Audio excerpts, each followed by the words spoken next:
Hello, everyone. Welcome to today's Friday's episode of the Daily Sib. I hope you've all had a lovely week. I know for me it's been good, it's been productive, but I'm pretty tired actually. I'm looking forward to the long weekend. I was just explaining to Lucy a minute ago that my wheelchair broke down again this morning. So, another reason for a bit of a restful weekend, I think. But more importantly, I'm very excited to have Lucy Edwards on the show today. So, thanks for joining, Lucy. Hello, Martin. No worries. I'm really excited to be here.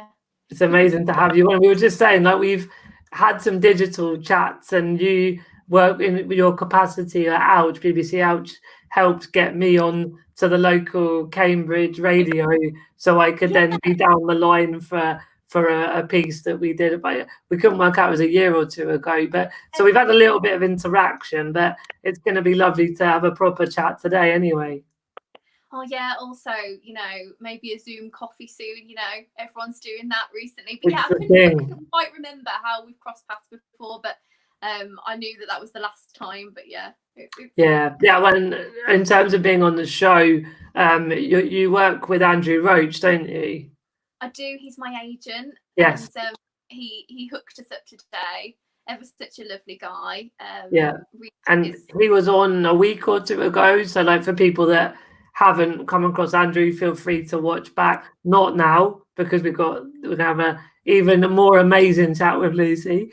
But yeah, feel free to catch up on what Andrew's up to in the agency side of disability talent. So, without further ado, Lucy, it'd be great just to give a little couple of minute background intro for people to get to know you, and then we'll dive in on some of those topics. Yeah. So. Oh, where do I start, Martin? So, my name's Lucy Edwards. I'm 24. Currently living with my fiance, fiance Ollie, in Milton Keynes. Oh, you're not And far from me. I'm not. I'm literally a stone's throw away from you, like an hour or so. So Yeah. we must the coffee. We'll do a real coffee one day, right? Yes, exactly. We might actually be able to get to meet in real life, Martin. So just a bit about me. I am completely blind. I'm a guide dog user. My guide dog is called Olga. First of all, I was like, I'm really scared to have a guide dog. I was really quite young when I lost my eyesight.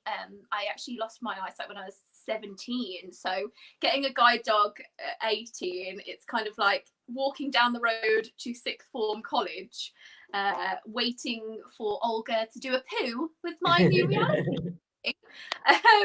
I think I didn't really know I had sight problems until the age of 8, when my mom took me to a routine eye check, and the ophthalmologist there basically said, your little girl has really poorly eyes, rush her to the eye hospital. And my mom was distraught. Yeah. But cut a long story short there, Martin, I have a rare genetic condition that runs down the female line of my genes, called incontinenti pigmenti, but unfortunately it's happened to make me blind. But usually it's kind of, you read on Wikipedia and it's mainly a skin condition, and then the last little line is, this may cause Right. visual defects. So you've had the experience of that you may end up with, and that's been your experience, right? Yeah, so obviously it was sort of navigating that through school. I was the girl with the dog, the only girl with the only dog in the school. I had to grapple with using my cane and that minefield of, being so young and dealing with such a crazy massive thing. I went from basically just under adult vision to blind in a few years. So, Wow. and And so to be clear, it wasn't like always. It happened over time, right? Yeah. So I mean, I think it's just getting to grips with that.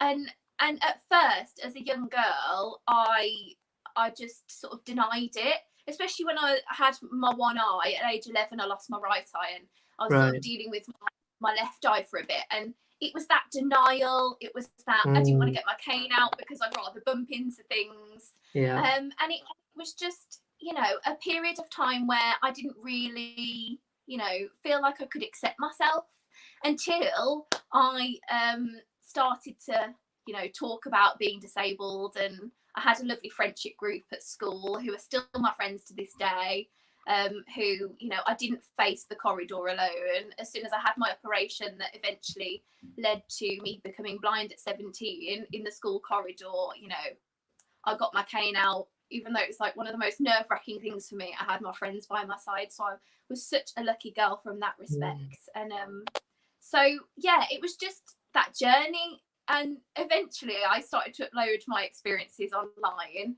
I think that was back in 2014, and I had a video called Blind Girl Does Her Own Makeup that went viral because it went on BuzzFeed, and it was just me, saying, "Hi, I'm Lucy, and this is how I do my makeup." But everyone was kind of fascinated because I was doing eyeliner and all sorts of stuff. My sister and I are only 15 months apart, so she was crazy into makeup, and I thought, I can't use a mirror anymore. I'm just gonna upload my experiences online. And then it sort of went from there, really. My love of broadcasting and talking to people, and now I can't shut up, Martin, really. Well, it's funny. I am doing a daily journal in a podcast form called Disabled Founders Journal, and it's sort of a public diary, and it's very much looking at the disability side and being the founder of this new marketing agency. And one of the first episodes was about storytelling and the power of it. And I think you and I and many others are in this space because we want to raise awareness about what it is to have a disability and the challenges, particularly the sort of social stigma and the attitude side that we're trying to overcome. But I think, disabled or not, it's so powerful when you do take that leap to share your experiences and thoughts, because for yourself, you get a lot more clarity on what you experience and how you feel. And it can be quite cathartic, but it also is just really helpful for working out what you enjoy, what you're good at, where your place is in the world. I mean, is that something that you found from uploading the video? Yeah, Martin, honestly, I can see we're totally, on the same wavelength here. I mean, as soon as I upload a video or write a piece, because I'm a freelance journalist for the BBC, I was the first ever blind presenter on Radio 1 last December. So as soon as I, upload my experiences or talk about my disability or just be me, I find it easier to accept myself because, I'm just unapologetically me. And often I turn on the camera to do a YouTube video and I have thought about the way it makes me feel. And I've got my, as we do as media bods, we have, bullet pointed lists and, maybe a structure of how we like to do things. But, when the camera turns on, I feel this raw sense of, wow, I haven't actually spoken necessarily about all of the aspects of this topic and how this makes me feel. And it's like breaking it down. And I feel like also the clarity is in the headlines. Often you might write a piece on one thing and not know how it's making you feel. And yeah, I just think it's a brilliant way and a brilliant outlet and an amazing way to talk about disability. Just talking about Radio 1, all of that was a crazy whirlwind, and it's about expanding that now and looking to the future and what we all can do as media bods and just as a collective community who love sharing their experiences and love doing this type of thing. How can we make the industry more accessible? And it's always about that, and I know that's your aim too, Martin. So definitely, and I love that futuristic visionary side, and we'll come into that a little bit more in a minute, but we can't gloss over the BBC Radio 1 thing. Like, how did you go from uploading YouTube videos to being on Radio 1? It'd be interesting just to hear a bit of what happened in the middle there. Yeah, so I just rewinding back to school.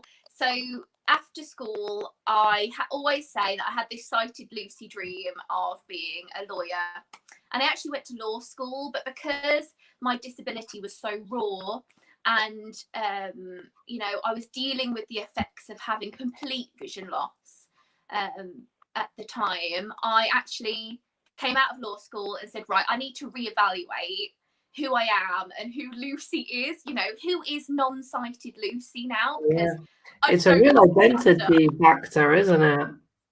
Exactly. So, and then, you know, I realised by uploading YouTube, I love this media thing that's going on here. Let's apply for a journalism training scheme. And it's called the Extend scheme. I don't know if you guys are aware of it, but basically the BBC's entry-level schemes like that are absolutely second to none. And they trained me up and taught me everything journalism. So I did that back in 2017.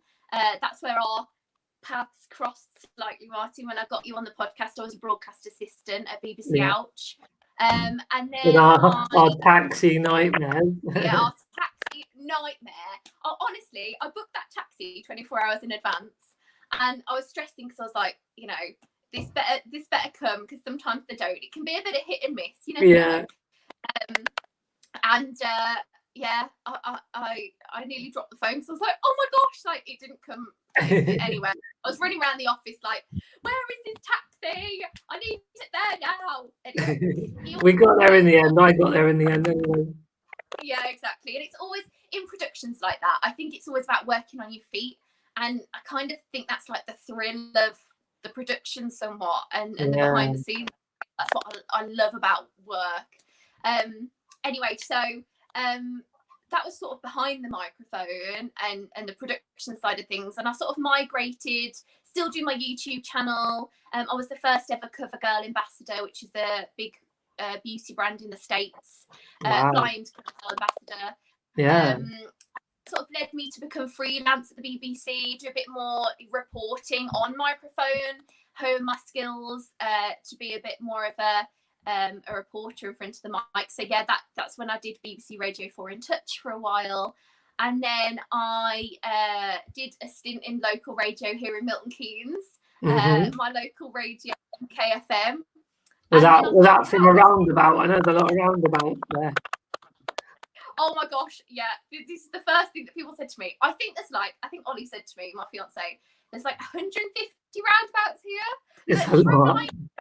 Honestly, hear me out, right? I think it's really logical because we've got V1, V2, V3, and as you can imagine, they're vertical based roads, and then H1, H2, H3. So for me, it being so square and almost as if it's like an American layout. I was going to say, it's quite like New York, isn't it? Yeah, I actually really enjoy it. Coming from Birmingham originally, it's different. But yeah, I thought that wasn't a Milton Keynes accent there, I must say. Yeah, no, I am from Birmingham. But I think just being placed halfway between parents and work in London, which you know, getting a happy medium here with a little garden for Og Dog. So anyway, where was I? So then that was my journey into Radio 1, and I saw that they had on Twitter actually a tweet that said, do you want to become a Christmas presenter? And I thought, you know what? Why not? Do this. Why not? You know, you only live once. I thought, blinking heck, let's do this. So then I was there, and it was one of the most amazing experiences of my life. To just be behind that microphone and really decide that this was, you know, the route that I wanted to take. I love radio and I love audio. So I'm just looking to the future and thinking, you know, how can we make these processes more accessible? Because I was the first blind DJ and the producers were absolutely phenomenal at Radio 1. And they did say, look, Luce, like, we have never had a blind DJ up here. You're going to have to, you know, teach us stuff. But obviously, because I'd never done it before as well, it was a massive learning curve for me. And it's continuing that process, you know. At the end of the day, the desks aren't accessible in London yet for me, but I have started this process to say, hey, let's work together. I've got some BBC engineers on board, and let's see what we can do with this, because this is going to be so great if we can really, you know, hone it in for what I need. And actually, you know, even though that has taken a pause because of COVID-19, I went. I don't know if you're aware of the Radio Academy. It's a massive resource for us radio bods, and basically they had a grant going, and they said if you've been affected by COVID-19, apply and we'll give you a grant, because if that's your main medium that you do. Anyway, cut a long story short, I've got some radio equipment now that I can work from home to do. So at the moment, bless my fiance, he's been working at the weekends with me just to try and get JAWS, which is my screen reader software that allows me to work a computer. Seeing if we can get it working with some sort of DJ software, see if we can stream me live somewhere at some point. So that is coming in the future. And making this desk that has never been accessible, this quite, you know, I've just bought it, it's a Baringa one. And see if we can sort of make it something that I can work. So I'm just very excited. I tried to make it the exact, well, a similar layout as the one at work, but you can never, you know, really replicate a £10,000 desk at home necessarily. Nice. That's tricky. Going for it, Martin. We're going for it. Yeah, so, that's amazing. Well, I mean, I'm thinking how, you know, I love doing these daily interviews because I just love chatting to people basically, but like I do love having that way of you know, sort of raising awareness of different impairments. And the other part of that is that for me as a wheelchair user, like I am learning loads of insights that I didn't know, and I've been in this space, the sort of broader disability space, for quite a while now. And I mentioned to you earlier, we had Lynn on Wednesday who has a visual impairment, and there were some things that Lynn said. I mean, it's a bit of an obvious what I'm about to say next, really, but like your career and your experiences are obviously different from Lynn's, and it's that I think we always try to label everything in society as like disabled and then visual impairment or wheelchair user, and we need that to have a framework of the world and how it fits together in our mind. But I think we can't always do those generalizations, because your barriers as a person in the media, as a journalist, are of course going to be different from Lynn, who is a coach and an artist, you know, and there'll be similarities, like she mentioned, coming out of lockdown and the 2-meter social distancing. I'm sure that's very tricky for you, having the visual impairment like Lynn as well. But yeah, it's fascinating to me, you know, just raising awareness and learning about different things. I think that the one thing I wanted to touch upon that I don't think we've really talked about at all on the Daily Sib yet was this idea around talent and learning a skill. So I think it makes sense that we all should go into something because it excites us and we enjoy it. But like for you, do you feel that you are always naturally suited to this sort of public appearance and speaking and being in radio, versus how much practice and experience do you need? Yeah, so what I would say is, from a young girl, I took my hairbrush and burst out from the curtains and said to Mom, I'm gonna introduce my sister Alice and she's gonna do a dance or whatever. You know, I've done that since I was a tiny girl. So I think when I was navigating through my disability and who I was, you know, I've always been a chatty Cathy. I don't stop talking. I want, like you, Martin, I want to know, you know, what everyone's about, what they're doing, and, you know, I just love communicating with people. So I think that's fundamental. That's a fundamental part to Lucy Edwards. But I think also, you know, it is tailoring your skills, because at the end of the day, you know, at the moment there isn't a DJ desk that I know of or I'm aware of that is accessible to me. So I could say, oh, you know, that's going to really get me down and I can't do it then. Or I'm going to say, right, this is really quite frustrating and, you know, there's a lot of challenges to overcome here for me to be able to pursue this. But how am I going to do it? And it's about breaking it down in those little chunks. I had a massive talk actually from when I first started the BBC. Obviously now I'm a freelancer, but there's this amazing speaker and disability activist called Phil Friend. Yes, I know Phil.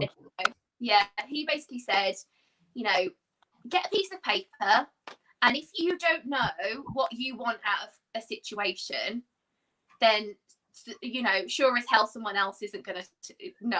You know, Definitely. get at least 5 or 6, 7 even, a whole page if you want of bullet points, and say, you know, what you need, you know, who you are, what you need, where you're coming from, how approachable you are, because at the end of the day, there's still you know, stigmas out there that exist, and if you're confident with who you are, and maybe sometimes you're going to need to navigate what you need, but if you can sort of do, you know, common denomination with some of these problems, often it is about facing those challenges and being like, well, hey, you know, this isn't perfect, but let's give it a go, because it is about giving it a go. But what I would say to those out there that love radio and enjoy journalism, it's about getting stuck in. It's about doing it yourself, doing it on your own platforms. It's so amazing that we can stream to 5 places at once right now.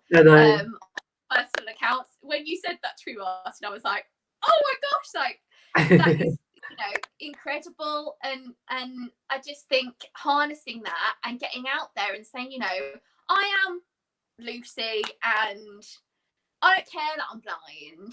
I care that I am a radio presenter and I love journalism. So if I'm not going to let my blindness hold me back, then it's not going to. It is about a mental thought process as well that I have had to develop in counselling over the years, because there has been times where I haven't felt worthy or happy enough to fend for myself or, you know, advocate for myself, because ultimately when you have a disability, sometimes it is about that, isn't it? So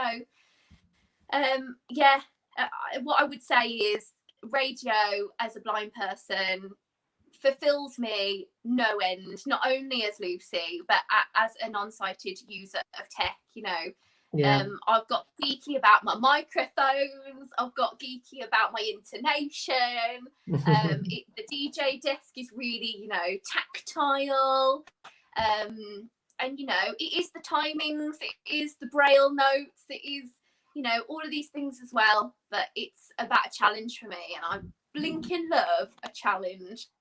Let's do it. I've got Eileen's coming in with the. It's all right.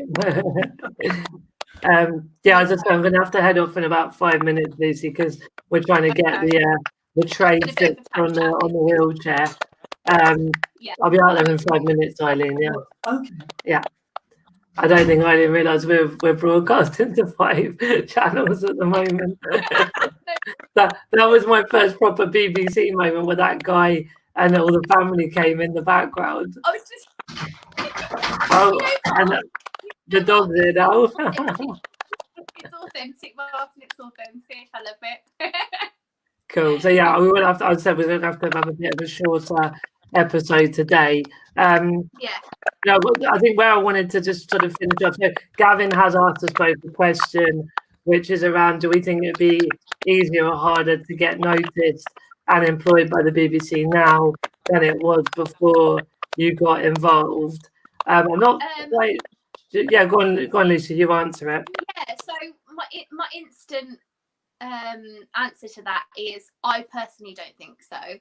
I think the BBC, I mean, yesterday announced new measures. The diversity lead, June Serpong, is absolutely incredible, and there was a LinkedIn Live that basically addressed, you know, the differences and in the industry, and how, you know, diversity is still a massive thing that needs to be, you know, addressed, because it's not perfect. And at the end of the day, you know, I'm still working with engineers to make desks accessible. You know, it's not perfect, and there are a lot of challenges, but I don't think that.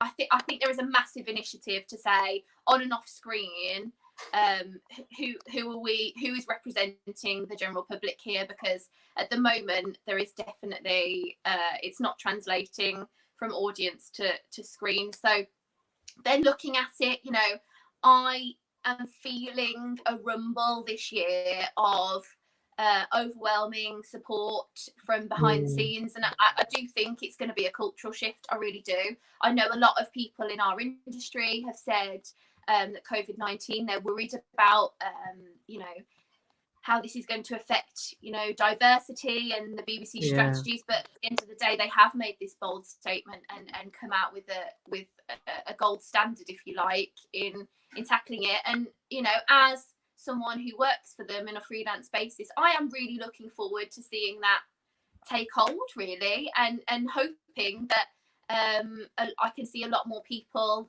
like me and you, Martin, on the screen, because that's what it's all about. That's why we do this, and that's why I'm here ultimately. And I'm looking forward to that translating down the line and seeing, not only in my own content that I do with them, but everyone else. And I think check out the Extend scheme, check out the journalism trainee scheme. Go on the careers hub on BBC, because there will be something, and I know Channel 4 are amazing as well. Just from rumbles that I've heard in the industry. So don't give up is what I would say.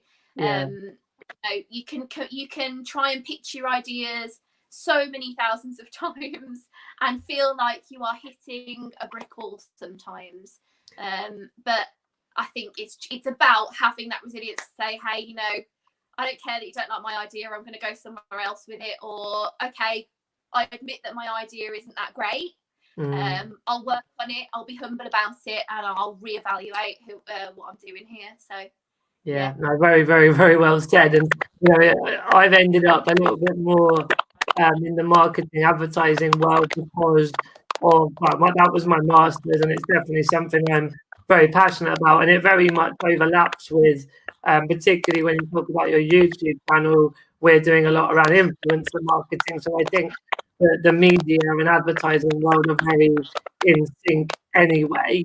But and you talk about sort of on screen, whether that's TV and film, the overall parallel with any industry is just that you've got 20% roughly of a society, a population with a disability, but then like in advertising, it was 0.06% of disabled people in advertising. So the statistics speak for themselves, and I think the running theme on a lot of the daily interviews is that COVID-19 brings some risks and delays to inclusion, but it also brings lots of opportunities and reasons it might even help fast track some of the issues we have around exclusion previously. So I don't feel personally that COVID-19 has to be a bad thing for disabled people. We just have to challenge the rights issues in the areas where they are a little bit negative, and sort of looking at the triage decisions in hospitals and the Healthcare Act and the politics are more the ones that are very concerning for lots of disabled people. I think the running theme through our chat for me, and I mentioned it a few days ago, is I've been reading a book by Sheryl Sandberg, who is the COO at Facebook, and it's all about the inclusion of women around gender rights. But there's a lot of things she talks about where, women needed and still need to step up to the plate and have that confidence and the skills. And I think she said she got a lot of shit for that from some parts of the women's rights movement. And I think, if I or you were to say like the only solution is that disabled people do more, there understandably would be a lot of people that would say that's not fair because a lot of society isn't inclusive enough.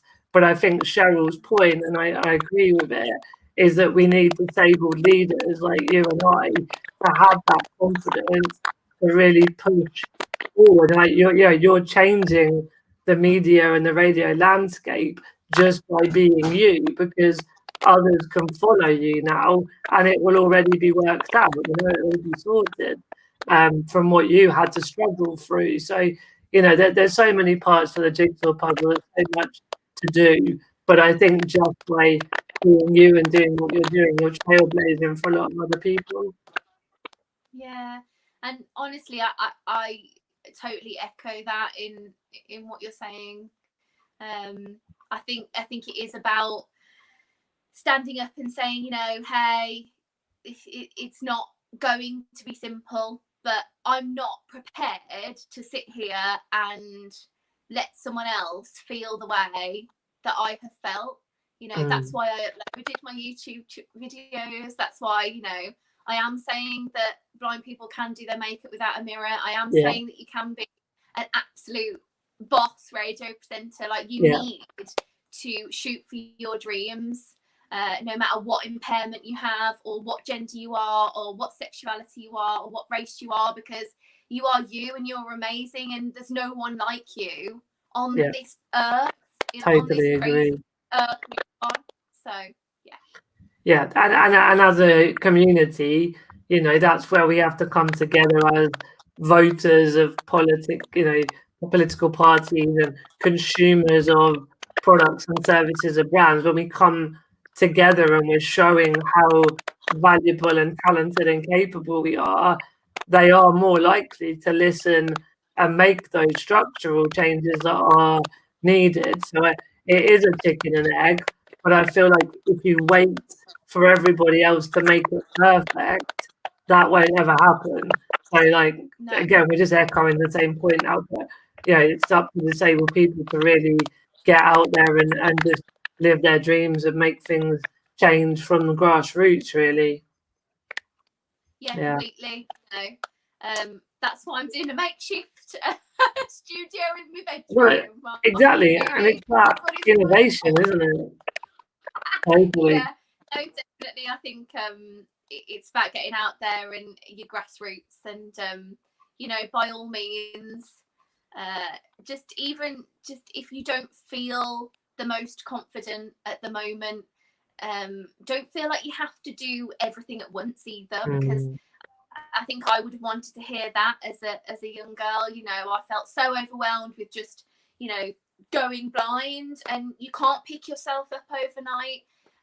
So really look inside yourself, who you are. It's about that self-acceptance before you can, you know, accept yourself enough to tell people what you need, and what you want out of life. So yeah.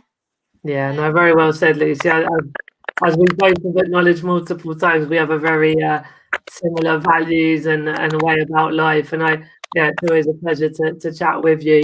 I am sorry we've got to cut it a bit shorter. Obviously, the wheelchair is a bit fundamental to crack on with the rest of the day.